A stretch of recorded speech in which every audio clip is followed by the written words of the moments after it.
Madam, এইটা কি আপনার টাকা পড়ে গেছে? হ্যাঁ দাদা। এই তো সুযোগ পেয়ে গেছি, তাড়াতাড়ি ব্যাগে থেকে টাকাটা তুলে নেই। আরে ওই ম্যাডাম দেখার আগে চালু চালু করে এখান থেকে পালাইতে হবে আমাকে।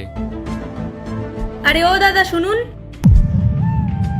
আপনি আমার ব্যাগ থেকে যে টাকাটা বের করে নিয়ে আসলেন, চুপচাপ সেই টাকাটা আমাকে ফেরত দিন। আমি আবার আপনার কোন টাকা নিলাম?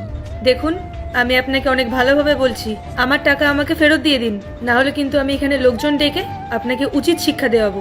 আমি আপনাকে থেকে কোনো টাকা নেইনি। আজব ব্যাপার তো। আর আপনার কাছে কি প্রমাণ আছে আমি টাকা নিয়েছি? আমার সাথে না এসব নাটক করে কোনো লাভ হবে না।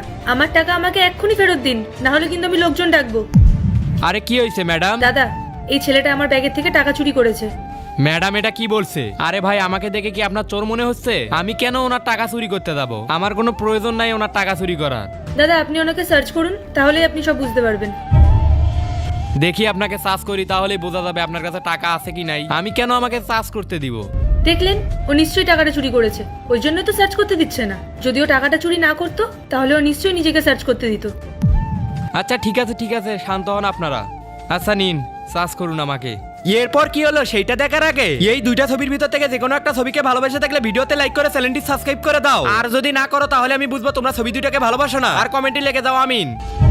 আরে এনার কাছে তো কোনো টাকাই দেখা যাচ্ছে না। না ম্যাডাম, ওনার কাছে কোনো টাকাই নেই।